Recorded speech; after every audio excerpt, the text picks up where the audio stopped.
Greetings, Ebenezer family, and welcome back to Freedom in the Word. I am Minister Lonnie Harris, and I'm more than happy to say that we have a wonderful guest, Deacon Aaron Galloway, with us today. Thank you so much for having me. Thank you. And of course, we've got my co-host with me. I am Minister Sherry Knox. Wonderful. Aaron, we are coming to you this month and the next few episodes to discuss finances. The importance of finances, our giving, just so many segments, so many different topics, so many thoughts and nuggets that we're going to share along with our co-host for the next few episodes, Deacon Aaron Galloway. It sounds like a tough subject, because we don't like talking about money. It can be. Yeah, man. It's a subject that a lot of times people shy away from. Yeah. Couples divorce over finances. Yeah. People yell and scream over finances. The banks get robbed. I'm just saying, finances is a tough subject to discuss. But it's necessary. It is. Money is necessary. I don't want to call it a necessary evil, but it's a necessary. It can be though. Yeah. Right. It's been necessary since the beginning. Right. They had denarius. Right. You know, we have since the beginning, since Old Testament, New Testament, we've talked about money. Yeah. And because it wasn't as if the church or the leaders of the church or those inspired by the Lord did not understand the benefit of resources and the understanding of resources. That's an interesting word you say, resources. So that's a good way to look at it. Money is a resource, or money is a tool. It is. And then, there was a time when salt was a Come currency. on. Because, can you imagine eating all your food with no salt? Right.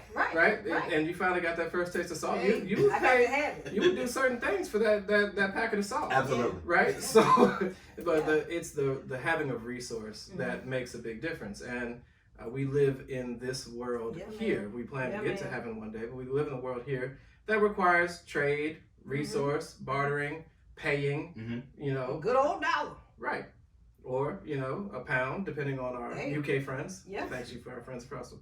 Any type of currency that you use, So since we just jump right on into it, let's just talk about it, because we, and you guys know that we like to try to correct thinking, right? We want to encourage, we want to inspire, but we want you to have the correct version. The Bible in 1 Timothy 6:10 says, the love of money is the root of all evil. So money itself is not evil, because we need it. And I don't think that if it was so evil that God would have allowed it to be created. What are your thoughts? I can agree with that. The love of money, we have to talk about what love is. Right, okay. Right? And a lot of people and that you talked about marriages splitting up and people being unhappy. A lot of people don't understand what love actually is. Come on. Right? So if you are willing to be patient, kind, not hold grudge about money, but not towards people, right? Then that will lead to some issues, right? You will be very patient in your pursuit of money or resource. You will be very kind to yourself and to the situation, even though you fall down in the pursuit of money. But What you mean by fall down? Well, sometimes things don't work out, right? So like if you're first, I blew all the rent money. Well, not if you blew. Like, let's say that you got the greatest idea, like you about to sell white T-shirts, and you just figured this is it for me. My white T-shirt. Not realizing that everybody the market is full. But if you love money more than you love the Lord, more than you love people, then you know what? No. Right. Off-white T-shirts, right? So, and then you just kind of keep going, and you bump your head against the wall, and then I just need to go faster. So you bump your head against the wall harder, you just keep going. So if there's a love, what do you love, right? And that brings me to my first question: is why do you want money? Well, Mr. Lonnie, since you like talk about money so much, no, I'm just picking. Lonnie is very humble. But why do you think? What do you need and want money for? I think that Aaron spoke so eloquently when he called it resource. Yeah, I like that. We have to have the financial means, the financial resources, because of our living conditions, where we live. I don't know about your wife, but my wife does not want to live in a certain space, a certain place. Come on, I ain't mad at you. That's the truth. I'm sure my wife wants the lights on. Yes. I'm sure my wife wants to have food in the refrigerator. What about AC? I'm sure. Our AC went out a few months ago. I know without a shadow of a doubt. I love you, baby. My wife wants the AC on. Yes. I know this. And so because of those things, we have to have the resources to sustain those things.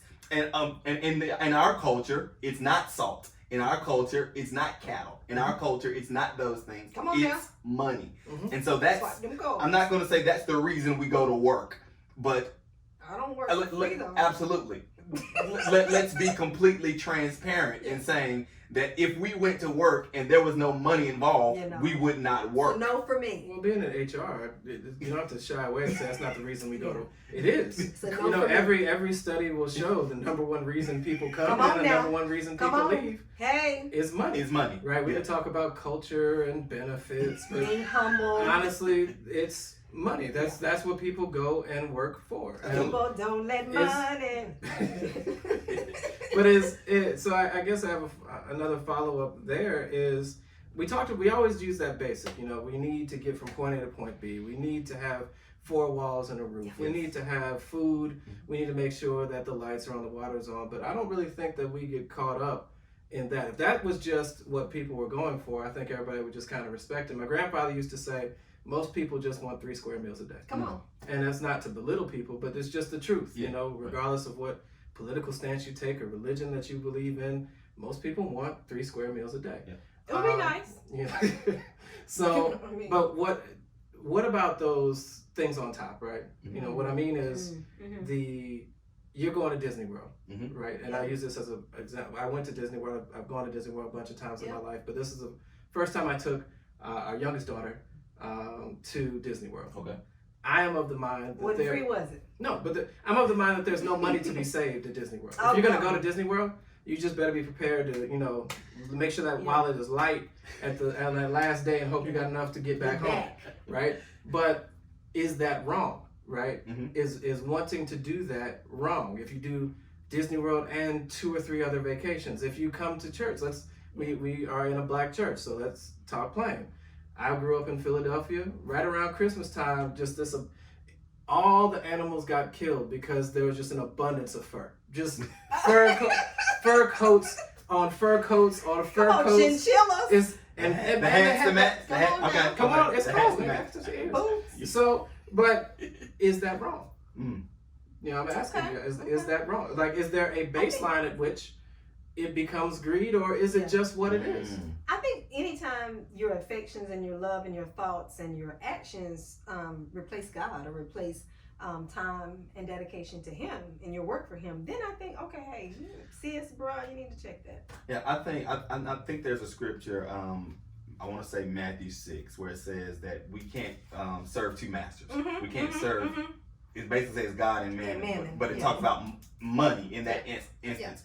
I think what we prioritize, Aaron, for me, it's where our priorities lie. If that priority is in the finances, if that priority is in the fur and the hat, if that's what everything, our heart, our existence is all centered around acquiring more. Stay right there. Adding more to our closets, adding more to our garages, adding more to whatever it may be. I think that's then where we veer off into the wrong place when it comes to money and finances. And so the reason why I was saying stay right there, because you were really touching on the scripture for me. You touched on the scripture, love the Lord thy God with all thy heart, all thy soul, and all thy might. So we are putting all of that into things. Excellent. Yeah. So, but again, you mentioned Matthew 6, and one of my favorite parts of Matthew 6 is the very end. Do not worry. Yes. Come on. Right. Yes. Come on. You know, so do not worry about what you'll wear, what you will eat. So, but that comes back to that love, right? If we love the Lord, then we trust the Lord, right? So again, where is your love placed? I know that people probably expected me to talk about, well, this is how bonds start, and I could tell you that, and this is cryptocurrency. Like I could get into all that, but that's, you guys are really focused on the mindset first, so that's what we're focusing on right now, is that mindset. And that's where we have to start. Right, yeah. If your mindset is not focused on loving God, then you will experience temporary success. So, there are people who don't care much for God or care for God at all, who have tangible wealth, right? That's definitely. Like we can't act like that doesn't occur. Absolutely. So yes, you can have money and not love God, right? Let me not lie to you, but it will not last. Right. What I do know about money is it does not make you happy per se, and I have to clarify that because I also don't want to. There is a line of thinking that is somewhat prevalent where if somebody has money, they're miserable or they're a bad person. That's not true. No. But money just makes you more of who you are. Come on with it. Right. So it enhances. It removes it removes no. Right. Okay. So because you don't take no for an answer when you got the right amount of money. Well, because you don't have to, right? Because let's say that you have enough money and you don't feel like dealing with a certain group of people. Well, you could just find another group of people to deal with. You want to go with us? Right. You want to go with us? We're going to Florida. Right. No. Right. I'm going by myself, or I'm going with another group of people, or I'm living in a different neighborhood, or I don't want my kids to have to deal with your kids, so I can afford to put them in a private school. We can change all our numbers. Right. You don't have to do that. Right. Yeah. You know. So if you're a mean person. Come on now. A lot of people are waiting until that windfall, but once that happens, that's when I'm build a court for the kids, and I'm make sure everybody got turkeys. Yeah. But you're still mean, right? You're still angry. You're still, if you're a kind person, if you love the Lord, you will do as they did in Acts, and you will take what you have at its proper time, and you will allow it to be used for the will of the Lord. Let's pause right there. Yeah. I think that's a great stopping point as we prepare to go into the next segment, as we talk about helping others and how the church operated in Acts, and how they had everything similar. That's something that we talked about off camera that we really want to get into and discuss and talk about in our next segment. So we'll pause here and look forward and to come back next week and discuss more about money, discuss more about finances, discuss more just with Deacon Aaron Galloway about all things financial, all things monetary. Until then, I am Minister Lonnie Harris. I'm Deacon Aaron Galloway. And I am Minister Sherry Knox. We will see you next week.